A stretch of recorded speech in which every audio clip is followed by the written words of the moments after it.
Hello. In this video I'd like to introduce you to reflections on practice and talk about what it is and how it works, how it could benefit you as a teacher and why we need it, and also how to get involved with us, the Maths Development Team, next year. Well, reflections on practice is a process adopted from Japanese lesson study, which teachers engage in to continually improve the quality of the learning experiences they provide for their students and to develop their own craft as teachers. Reflections on practice is teacher-centred. The training brings maths teachers together to discuss their students' learning and to design effective maths lessons. Reflections on practice is open to all teachers of mathematics and is supported by the Department of Education and Skills and the Maths Inspectorate. For the last 2 years, Reflections on Practice has been run through education centres across Ireland.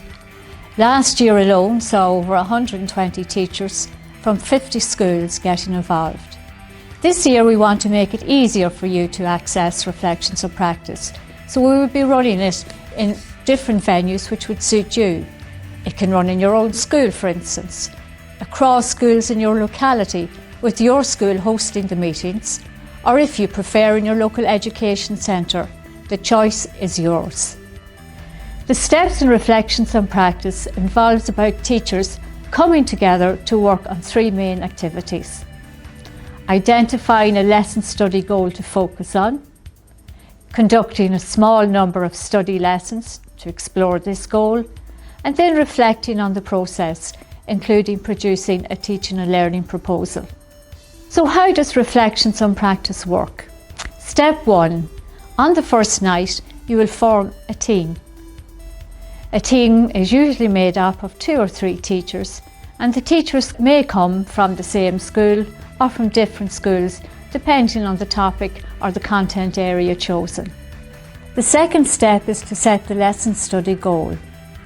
Here, teachers think about their students and identify important gaps between the aspirations they have for their students and the results they are actually achieving with them.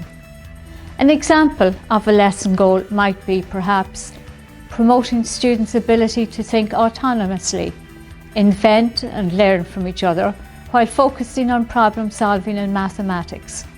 That's just one example.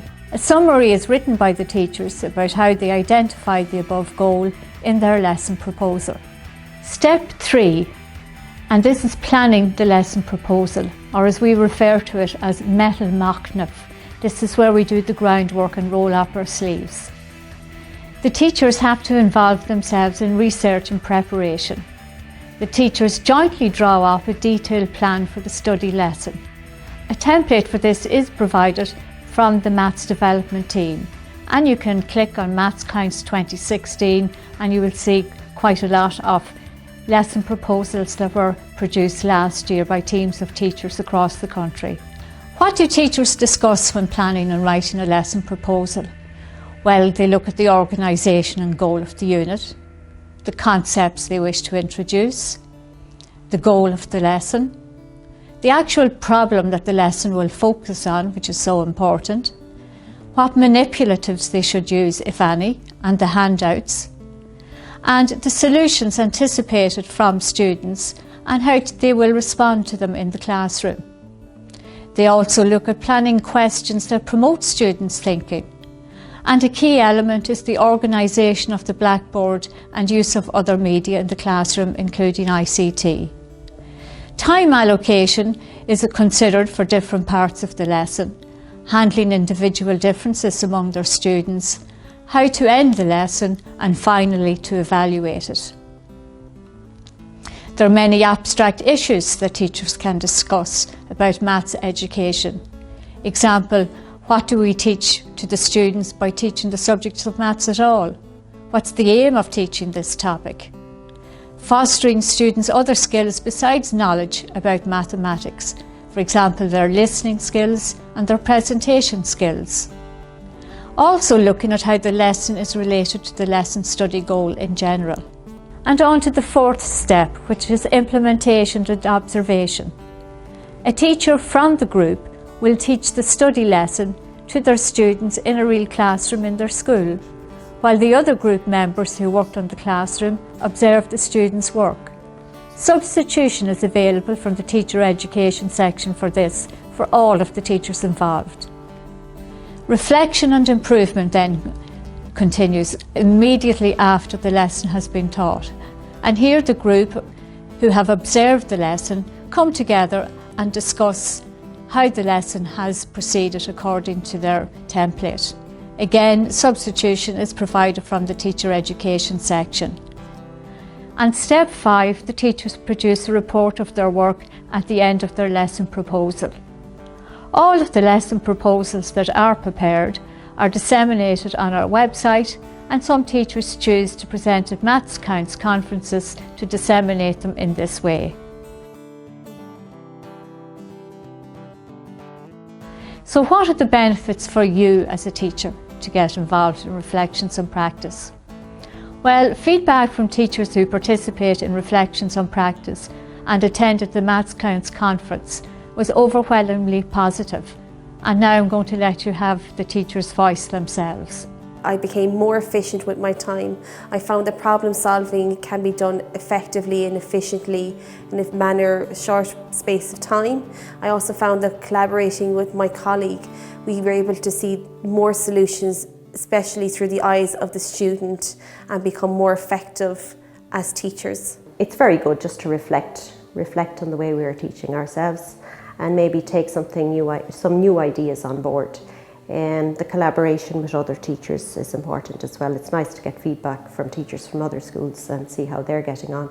I enjoyed observing students' work a lot. I was delighted to see that they engaged fully with the task and yet again surprised us with how much they can find out on their own. I would recommend other teachers to participate in Reflections on Practice, as I found it personally very valuable, as I've met other teachers from other schools and came up with different ideas on teaching problem solving. It really helped me understand how time can be so valuable to students.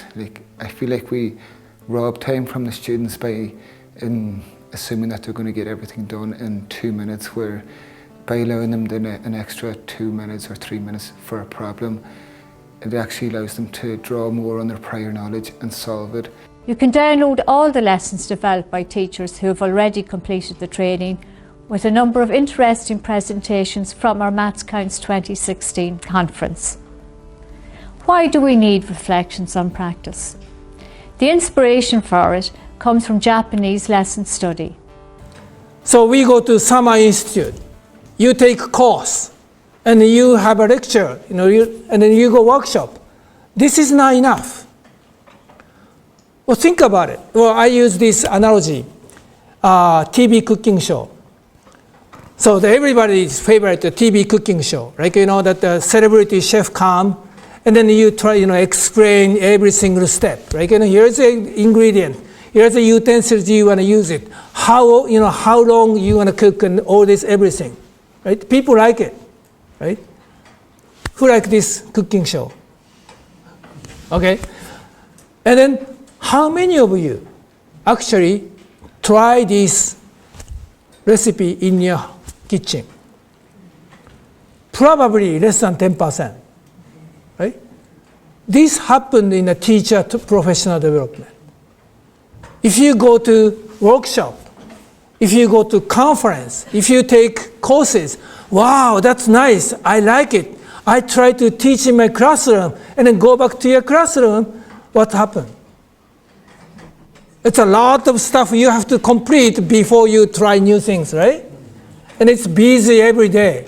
Oh, maybe next summer I'm gonna read this one, right? And then summer break comes, you have another workshop. Oh, that's nice, and I will try it. But the pile is getting higher and higher and higher, but it's very difficult to implement. So you wanna have something like some mechanism in your school to try this new wonderful recipe together with your colleagues. So that kind of system is important. That's the reason why, the Japanese school system, they have such kind of thing in the school built into it. That's why even once you have new ideas, you can try in your school. But unfortunately, many other countries do not have this. So therefore, all these wonderful ideas coming from this workshop and then courses kind of falling apart when come to the school. So two major types of professional development necessary. One is phase 1 professional development focus on developing knowledge for teaching mathematics, which is important. Like, through the reading books, resources, listening to lectures, watching video resources such as video. Right? However, even you see what I'm teaching right now, and then you see it. Do you think you are ready to teach this way, start from tomorrow? No. You have to have this phase 2 professional development, which is developing expertise for teaching mathematics. To develop expertise, teaching should plan lesson carefully, teach the lesson based on the lesson plan, reflect upon teaching and learning based on the careful observation. That's a lesson study the Japanese teachers doing. TIMSS and many other studies, including PISA.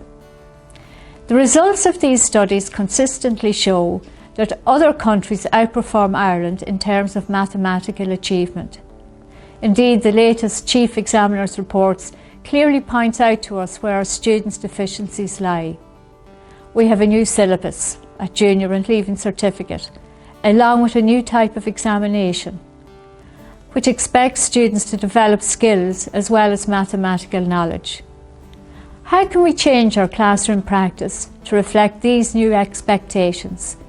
Reflections on Practice provides the training and support to make it possible. To date, Reflections on Practice has revealed to us how beneficial teachers find working collaboratively with fellow teachers and the positive impact it has on their student learning. Historically in Ireland, we have not utilised our biggest resource in teaching mathematics, and that is the knowledge and experience of our colleagues. Reflections on Practice gives us the chance to do so. If you would like to participate in Reflections on Practice this year with the Maths Development Team, please click on the following link. You will receive 3 days training on how to conduct Reflections on Practice and also how to introduce problem solving into your classroom. Thank you.